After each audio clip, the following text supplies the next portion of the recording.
Hello guys, explanation start करने से पहले मेरी आपसे एक रिक्वेस्ट है। अगर आपको मेरी वीडियो थोड़ी भी पसंद आए तो प्लीज मेरे चैनल को सब्सक्राइब कर दें। आपके लिए बस एक टैप है, but it means a lot to me. वो कहती है कि हट जाओ, सारे हमला होने वाला है। ये को प्रोटेक्ट करने के लिए उसका गार्ड सामने आ जाता है, लेकिन ये जीहियन को अपने से ज्यादा यंजी की परवाह थी। वो तो उसे प्रोटेक्ट कर रहा था, उसकी शील्ड बन रहा था। लेकिन उसके बाद वो देखते हैं तो धमाका कोई तोपों का या गोलियों का नहीं हुआ था, बल्कि उस धमाके में से राइस पफ्स निकले थे। वहां पर कुछ कुकिंग प्रोसीजर चल रहा था। अब यह देखते ही महाराज को बहुत गुस्सा आता है। वो कहता है कि हमारे साथ फ्रैंक, यह जुर्रत किसकी हुई? इतने में जंग चौसन अंदर से निकलता है और कहता है कि तुम्हारी भी जरूरत कैसे हुई मेरे घर में कदम रखने की।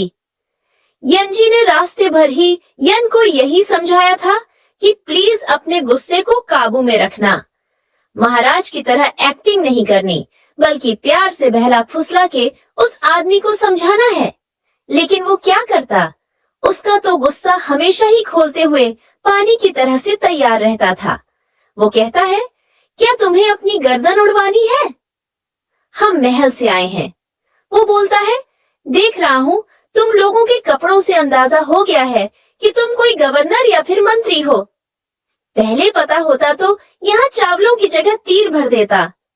उसके रंग ढंग अंदाज से साफ पता चल रहा था कि उसे शाही लोगों से कितनी नफरत है, और यही वो दिखा भी रहा था। लेकिन यन जी को एक चीज से मतलब था, और वो ये था कि उसने जो यहाँ पर कैनन तैयार की हुई थी उसमें वही साइंस लगती थी जो कि प्रेशर कुकर में लगती है। उसे पता चल गया था कि मैं ठीक जगह पहुंच चुकी हूँ, बस इसे मनाना अगला काम है। पर वो कहाँ मानने वाला था? वो उन्हें अपना तीरों का सिस्टम दिखाता है और कहता है कि यह चलाऊं या फिर यहाँ से दफा होते हो, और बस वो महाराज को और उसके साथियों को डांट डपट करके धक्के मार के वहां से निकालवा देता है। अब बाहर जाकर यहियान को बहुत गुस्सा आता है। वो कहता है, इतना अपमान मैं इसकी गर्दन उड़वा दूंगा। लेकिन जियंजी कहती है कि फिर प्रेशर कुकर किससे बनवाएंगे? अब थोड़ी देर शांत होकर बस खामोशी से बैठे रहे।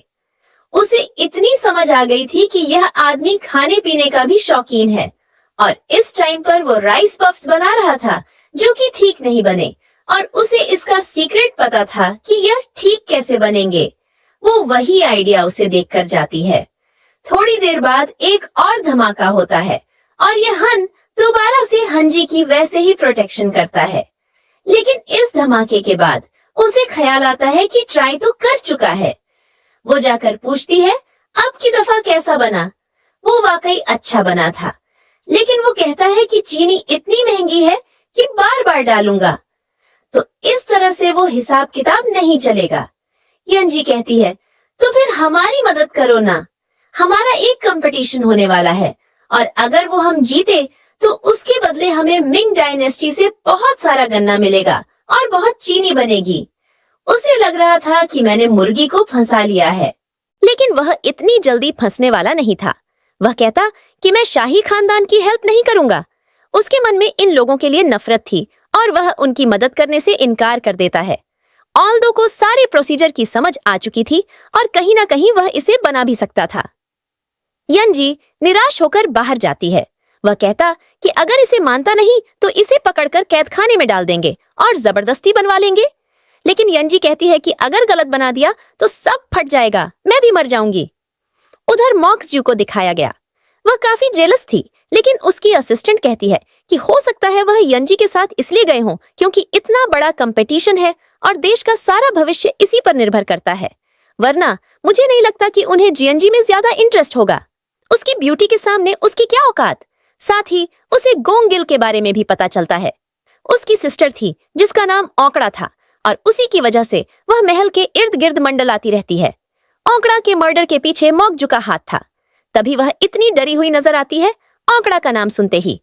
उधर राजमाता और यहियोन की स्टफ मदर्स गसिप्स कर रही थीं कि लगता है चीफ कुक पर हमारे महाराज का दिल आ गया है, तभी तो इस सफर पर उसके साथ गए हैं। लेकिन राजमाता सबको डांट कर चुप करा देती है, यंजी सफर में थक हार कर सो रही थी। हान उसे देखता है और उसे बहुत प्यार आता है। वह काफी देर तक उसे देखता रहता है। उसी समय शाही रसोई में गिलगम की शामता आई हुई थी। कुक माइन को बहुत गुस्सा आ रहा था। वह बार बार उसकी कटिंग को परफेक्ट बनवाना चाहता था। बेचारी के हाथ कई बार कट चुके थे और डांट भी वह खा चुकी थी। उधर फशियो कुछ प्लानिंग कर रही थी। दूसरी टीम की शेफ जैसन के पास जाकर मीटिंग कर रही थी ताकि गड़बड़ी कर सके।